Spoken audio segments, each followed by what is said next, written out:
Well, my next guest, perhaps you watched him play baseball. JohnRocker is with us today, Major League Baseball pitcher for the Atlanta Braves and the author of Scars and Striker. And when he got out of baseball, he went into a very successful career in real estate development, but now he's working with veterans, and I think you're going to find our time together to be pretty fascinating. Hi, John. How you doing today? I'm doing good. How you guys doing today? Good. Thanks, man. Are you in Atlanta? I am. Actually, I'm at a meeting right now with a company. I just had to step out, a company called Blue Stream, big cell tower mechanics, I guess, if you will. They're nationwide. Have an initiative. They want to hire 1,000 veterans by the end of the year. So I'm actually meeting with them right now. I've been there about 45 minutes to an hour, talking about how they can hire some of the veterans in the program.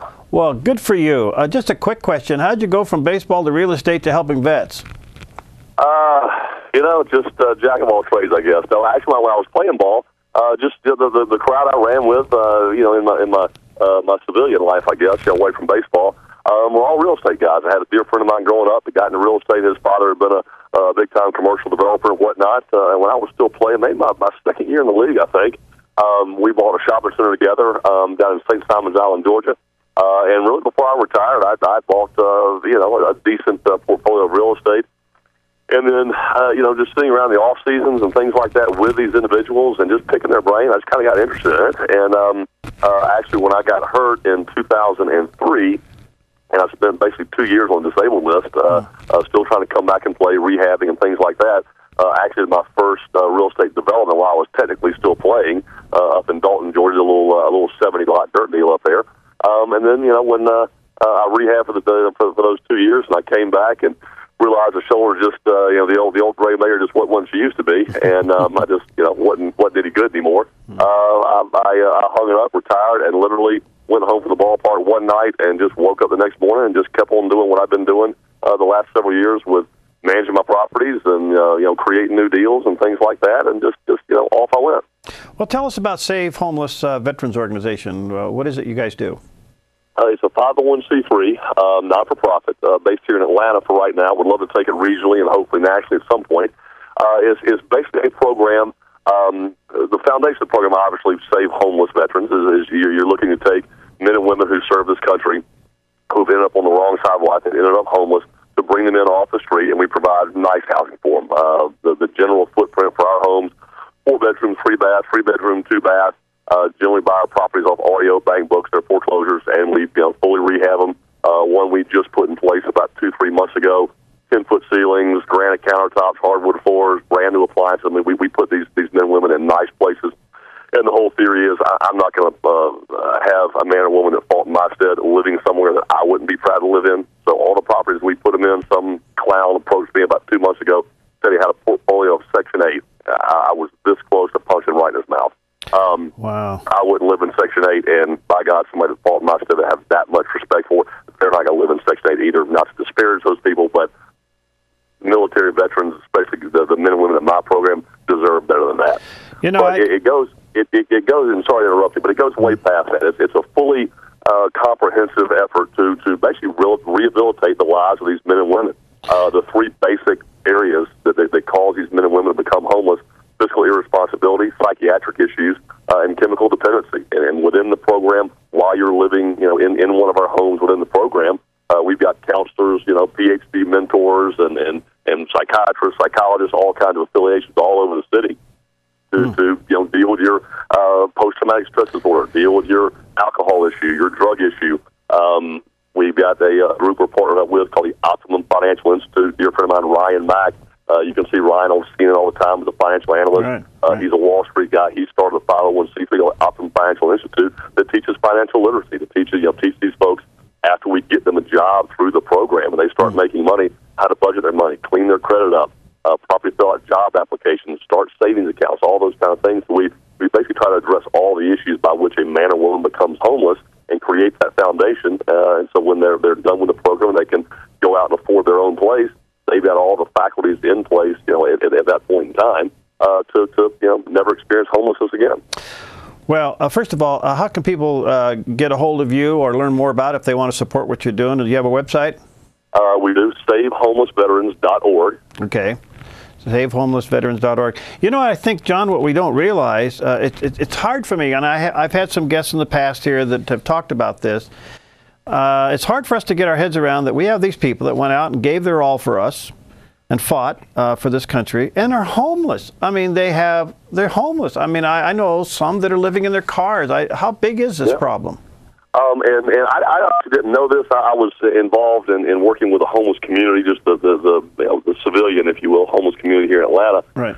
With a dear friend of mine, and we just were literally having a heart-to-heart talk about 2 years ago, and he addresses like one issue that he was telling me the story that he had just become aware of, working with the civilian homeless community, was the veteran homeless community. He's like, John, I had no idea what a problem it was. And he starts telling me the numbers. And, I mean, you could have knocked me out of that chair with a feather when he starts telling me that in the metro Atlanta area, there's 2,600 homeless veterans the VA knows about. There's probably about 4,000 or 5,000 in reality. Nationwide, on any given night, a man or a woman that fought in our stead to, A, keep us safe, but B, to spread liberty and democracy around the globe, which I think is a stalwart commitment of the United States, what we should be doing. Those men and women that did that on our behalf, 300,000 nationwide. Wow. Don't know where their next meal is coming from. Don't know where they're sleeping the next night. And it's an absolute, I mean, call it a tragedy. It is what it is. It's an absolute tragedy. And when my friend Rocky told me about that, I look at him and I'm like, Rock, I appreciate what you do with the civilian homeless. We've got to do something to help these men and women. Right. And that's kind of how Save Homeless Veterans was born. But it's not just, there are groups out there. You're homeless. Here's the keys. Yeah, good luck to you. It's that comprehensive program. These men and women don't become homeless by accident. There is a reason they became homeless. Right. And like I said, those three reasons generally boil down to fiscal irresponsibility, psychiatric problems, or chemical dependency problems. So as we're giving you a place to live, we're rehabilitating any of those issues that you may have. So hopefully in a 12-month period of time, kind of like a baby bird leaving the nest, off you go, out to live a productive, happy life that God intends you to. John, are you finding that corporate America is opening their thinking to hiring vets? You're right now as we're talking today. That's the reason I'm meeting with this Blue Stream company today. I'm meeting with a guy named Chuck West here at Blue Stream. He's one of their regional managers. And like I said, they have contracts with Verizon and T-Mobile. They fix and adjust cell towers, and they're nationwide. They're a big company. They have an initiative to employ 1,000 veterans by the end of the year. And when I saw that, I saw their piece on Fox News, the local affiliate Fox News here in Atlanta, about 2 weeks ago, and I called up one of our volunteers and like, get me a meeting with that guy. And sure enough, 10 days later, here we are, and my partner's still inside talking to him. But yeah, I mean, we will start absolutely referring our men and women over here to get them employment. And one thing that we found, obviously, you're in the military, you're a bad A if you want to call it bad, and things are going well for you. I can't imagine how much pride and how big your ego must be if you're a trained, hardened, trained to kill you with your bare hands military kind of guy, and you come out and for whatever reason or another, you end up homeless.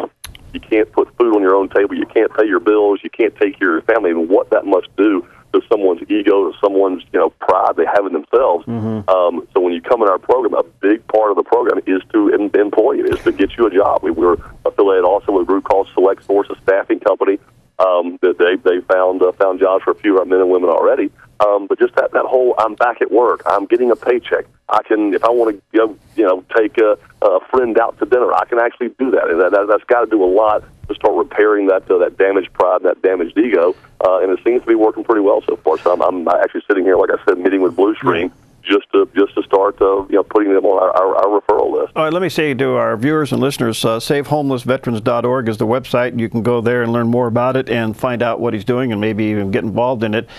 John, what few moments I have left, what are you asking the faith community to do to help you or other organizations like you?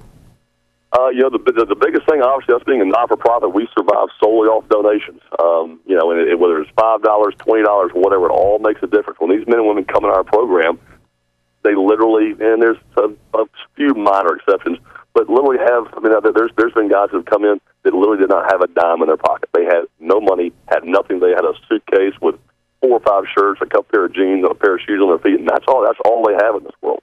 And it usually takes to get them through, sort of get them through the intake process where you kind of let them decompress and settle down and get used to their surroundings. And we send you over to Ronald Street Baptist Church here in Atlanta, in Marietta, Georgia, is where all our counseling and stuff takes place, all our faith-based stuff takes place. Good. It takes 4 or 5 days to kind of get them in, find out what kind of issues they have.